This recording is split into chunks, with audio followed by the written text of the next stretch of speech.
सास बहू का झगड़ा।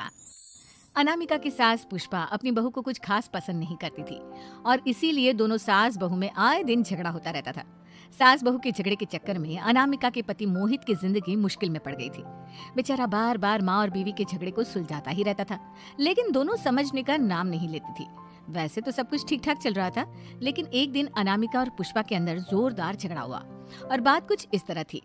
बहू, मैंने तुम्हें कल अपनी एक साड़ी धोने के लिए दी थी। हाँ मम्मी जी, वो साड़ी धोकर मैंने आपकी अलमारी में रख दी है। उससे की बात कर रही हूँ मैं। जरा देख तो, इस साड़ी को देखकर किसी भी तरह से लगता है ये धुली हुई है।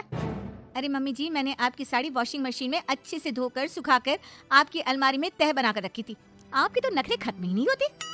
अरे कैसे बात कर रही है मुझसे? मेरे नखरे? अरे मोहित, जरा ये देख तो, ये साड़ी धुली हुई लग रही है क्या? अरे मम्मी, जब अनामिका कह रही है कि उसने साड़ी धोई थी तो मान लो ना। हर बात पर झगड़ा करना जरूरी है क्या? क्या है ना मोहित, तुम्हारी माँ को तो मेरे हर काम में नुस्ख निकालने की आदत पड़ गई है। जब तक दो चार खरी खोटी सुना नहीं लेती ना, इनका दिन नहीं निकलता। अरे चुप कर, बहू होकर मुझे जवाब देती हो। एक तो गंदे कपड़े उठाकर अलमारी में रख दिए, ऊपर से कैंची की तरह कचर कचर बोली जा रही हो। अरे मम्मी जी, आपको समझ में नहीं आता क्या? मैंने साड़ी धो कर रखी थी। तो फिर इतनी गंदी क्यों लग रही है? अब मुझे क्या पता मम्मी जी, आप इस पर इस तरह तेल और घी की चिकनाई के दाग लगाकर लाएंगी तो ये मेरी जिम्मेदारी थोड़ी ना है। अरे तो हाथ से धोना चाहिए था ना। मैं आपकी बहू हूँ, नौकरानी नहीं जो एक कपड़ा रगड़ रगड़ कर हाथ से धो दूंगी। आपको पहननी है तो पहनिए, नहीं तो रख दीजिए। तुझे तो मैं अच्छी तरह बताऊंगी, मुझे जवाब देती है। एक दिन सुबह के वक्त, अरे अनामिका, मेरी व्हाइट शर्ट कहाँ है? आज ऑफिस में बहुत बड़ा प्रेजेंटेशन है और मुझे वो व्हाइट शर्ट पहन कर जाना है। मुझे पता है, आपने मुझे 2 दिन पहले ही बता दिया था और आपकी शर्ट मैंने धोकर अच्छी तरह आयरन करके अलमारी में लगा दी है। जाइए वहाँ से ले लीजिए। अनामिका, ये तुमने क्या किया? ये देखो, शर्ट पर लिपस्टिक का दाग लगा हुआ है और ये तो एक जगह से जल भी गई है। नहीं नहीं मोहित, ऐसा नहीं हो सकता। मैंने तो तुम्हारी शर्ट ठीक से इस्त्री करके अलमारी में लगाई थी। तो फिर ये जल कैसे गई अपने आप? अलमारी में लटके लटके थोड़ी ना जल जाएगी।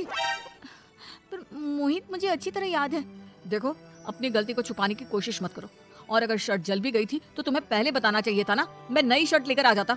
अब ऐन वक्त पर शर्ट कहाँ से लेकर आऊं? मेरा इतना इंपॉर्टेंट प्रेजेंटेशन था, सब खराब हो जाएगा। अरे बेटा, क्यों परेशान होता है? ये देख, मैंने तेरे लिए पहले से ही एक नई व्हाइट शर्ट ला कर रखी है। लेकिन मम्मी, आप मेरे लिए व्हाइट शर्ट क्यों लेकर आई? अरे मुझे पता था तेरा प्रेजेंटेशन होने वाला है और अपनी इस बहू पर तो मुझे बिल्कुल भी भरोसा नहीं। क्या पता मेरी साड़ी की तरह तेरी शर्ट भी गंदी करके रख देती। और देख, वही हुआ ना। बेटा, सारी टेंशन छोड़ और ये नई शर्ट पहन कर जा। थैंक यू मम्मी, आज तो आपने बचा लिया मुझे। कुछ दिनों के बाद, अरे अनामिका, जानती हो, ऑफिस में मेरा जो दोस्त है ना अमर, आज उसका बर्थडे है और उसे तुम्हारे हाथ का चॉकलेट केक बहुत पसंद है। थोड़ा सा बनाकर टिफिन में रख दो ना प्लीज। हाँ, क्यों नहीं। मैं बहुत अच्छा केक बनाकर आपके दोस्त के लिए रख दूंगी।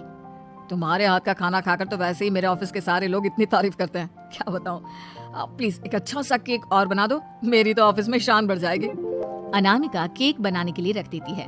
पुष्पा चुपचाप जाकर उस पर ढेर सारा नमक डाल देती है। देख अमर, तेरी भाभी ने तेरे लिए चॉकलेट केक बनाकर भेजा है, तुझे बहुत पसंद है ना? यार, तू बहुत किस्मत वाला है। भाभी इतना अच्छा खाना बनाती है और साथ में केक भी। वैसे भाभी को थैंक यू बोलना। थैंक यू बाद में, पहले तो ये केक खा कर देख। बहुत मेहनत से बनाया है अनामिका ने। अरे यार, इस केक में तो बहुत सारा नमक है। लगता है भाभी ने शक्कर की जगह खूब सारा नमक डाल दिया है। अरे मोहित, तू तो अपनी बीवी की कुकिंग की बहुत तारीफ करता फिरता है। जरा पूछना अपनी बीवी से, केक में नमक कब से डलने लग गया? क्या यार, तुझे भी मेरा ही जन्मदिन मिला था बिगाड़ने के लिए? केक नहीं लाना था तो मत लाता। कम से कम मुझे इस तरह नमक वाला केक तो नहीं खिलाता। अरे नहीं यार, अनामिका ऐसा नहीं कर सकती, जरूर कुछ गड़बड़ हुई होगी। घर जाने के बाद, अनामिका, अगर तुम्हारा केक बनाने का मन नहीं था तो ना बनाती, लेकिन मेरी बेइज्जती करवाने की क्या जरूरत थी? अरे आपकी बेइज्जती? ये आप क्या कह रहे हैं? मैंने तो सुबह आपको इतने अच्छे तरीके से केक बना कर दिया था। हाँ, लेकिन उसमें इतना सारा नमक डाल दिया था कि आज ऑफिस में मेरा अच्छा खासा मजाक बना है। मेरे सारे दोस्त हंस रहे थे मुझ पर। अरे बेटा, मैंने तो तुझे पहले ही समझाने की कोशिश की थी। एक नंबर की गैर जिम्मेदार है ये लड़की, कोई काम ठीक से नहीं करती। उस दिन भी गंदी साड़ी रख दी थी मेरी अलमारी में और झूठ बोल रही थी। कुछ दिनों के बाद, अनामिका देखो, मैंने अपना लैपटॉप चार्जिंग पर लगाया है उसे अच्छी तरह चार्ज होने देना। मेरी एक अर्जेंट मीटिंग है, प्लीज बीच में से हटाना मत। हाँ हाँ ठीक है, मैं नहीं हटाऊंगी। पुष्पा चुपचाप से जाकर चार्जिंग का बटन बंद कर देती है। थोड़ी देर बाद, अरे ये लैपटॉप चार्ज क्यों नहीं हुआ? और ये बटन किसने ऑफ कर दिया? अनामिका इधर आओ। क्या हुआ? क्यों चिल्ला रहे इतना? अनामिका मैंने तुमसे कहा था ना, मेरा लैपटॉप चार्जिंग पर लगा हुआ है, मेरी अर्जेंट मीटिंग है। तुमने इसका स्विच ऑफ क्यों कर दिया? अरे मैंने ऐसा कुछ नहीं किया, मैं क्यों स्विच ऑफ करूंगी? कुछ दिनों से देख रहा हूँ अनामिका, तुम मेरा हर काम बिगाड़ देती हो। देखो ये अच्छी आदत नहीं। कम से कम तुम्हें इस बात का तो ध्यान रखना चाहिए था कि मेरी कितनी इंपॉर्टेंट मीटिंग थी। अब क्या करूंगा मैं? आई एम सॉरी मोहित, लेकिन सच में मैंने जानबूझकर कुछ नहीं किया। अगर जानबूझकर नहीं किया तो क्या सब कुछ अपने आप हो जाता है? कभी मेरी शर्ट जल जाती है, कभी केक में नमक डल जाता है। आप मेरी बात क्यों नहीं सुनते? मैंने जानबूझकर कुछ नहीं किया। फिर से वही बात। अरे कितनी बार तुम्हें समझा चुका हूँ, इस तरह मेरा काम बार बार मत बिगाड़ा करो। तुम जानती हो मुझे कितनी प्रॉब्लम होती है। ऑफिस में तो पहले ही बेइज्जती करा चुकी हो, और अब ये मीटिंग, ये भी मेरे हाथ से निकल गई। अनामिका की समझ में कुछ नहीं आता कि आखिर उसके साथ ये सब क्या हो रहा था और क्यों हो रहा था। फिर कुछ दिनों के बाद मोहित अपने ऑफिस से कुछ फाइल लेकर घर आता है। अनामिका ये कुछ फाइलें हैं, इन्हें संभाल कर रख दो, और प्लीज इस बार ध्यान से, कोई गड़बड़ी नहीं होनी चाहिए। नहीं मोहित, कोई गड़बड़ी नहीं होगी। मैं सारी फाइल्स अलमारी में लॉक करके रखूंगी और चाबी अपने पास रखूंगी। अनामिका जरा अलमारी की चाबी तो देना। क्यों मम्मी जी, आपको क्या काम है? उसमें मोहित की जरूरी फाइल रखी है और मैं नहीं चाहती कि इस बार कोई भी गड़बड़ हो। पता नहीं कुछ दिनों से हर काम खराब हो जाता है। अरे मुझे उसमें से पैसे निकालने हैं, और उसके बाद ले लेना अपनी चाबी। मैं खा नहीं जाऊंगी तुम्हारे पति की फाइल। अनामिका को अपनी सास पर शक होता है। चाबी देने के बाद वो चुपचाप छुपकर अपनी सास की हरकत देखती है।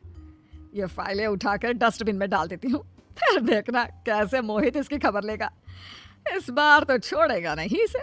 वैसे भी पहले मैंने जो कुछ भी किया है उसकी वजह से अच्छी खासी डांट पड़ी है, मजा आ जाएगा। अच्छा तो ये बात है, सारा काम मम्मी जी बिगाड़ देती हैं, वो भी इसलिए क्योंकि मेरा उनसे झगड़ा हो गया है। सास के जाने के बाद अनामिका मोहित को बुलाकर लाती है। क्या हुआ अनामिका, क्या दिखाना है? ये देखिए, आपकी फाइल डस्टबिन में पड़ी हुई है। इसीलिए तो कहा था संभाल कर रखना, और तुमने उठाकर ये फाइल डस्टबिन में डाल दी। मैंने नहीं, तुम्हारी मम्मी ने डाली है, मुझसे बदला लेने के लिए, ताकि तुम मुझे डांटो। और अगर मैंने डाली होती तो मैं तुम्हें दिखाने के लिए बुलाकर तो नहीं लाती ना। सही कह रही हो, मैं अभी मम्मी से जाकर बात करता हूँ। थोड़ी देर बाद, मम्मी सच सच बताइए, मेरी फाइल अलमारी में से निकाल कर डस्टबिन में आपने डाली थी ना? अरे अपनी माँ पर इल्जाम लगाता है, शर्म नहीं आती तुझे? मैं इल्जाम नहीं लगा रहा हूँ मम्मी, जो सच है वही पूछ रहा हूँ। अब जल्दी से बताइए आपने ऐसा क्यों किया? अरे तो क्या करती, तेरी बीवी मुझसे झगड़ा करती है, उल्टे सीधे जवाब देती है, मुझे उससे बदला लेना था। अरे मम्मी लेकिन आप दोनों के झगड़े के चक्कर में मेरा कितना नुकसान हुआ है, ये कभी सोचा आपने? मम्मी जी, अगर आपका बदला पूरा हो गया हो तो आइंदा ऐसी कोई हरकत मत करना, क्योंकि अब आपकी सच्चाई हमारे सामने आ चुकी है। यह तो वक्त ही बताएगा मैं क्या करूंगी और क्या नहीं। मम्मी जी, कहा ना आप ऐसा कुछ नहीं करेंगी। अरे मेरी जो मर्जी आएगी वो मैं करूंगी। मेरा सर घूम रहा है, सास बहू के झगड़े में मेरी जिंदगी का तो कचरा हो गया है, कचरा।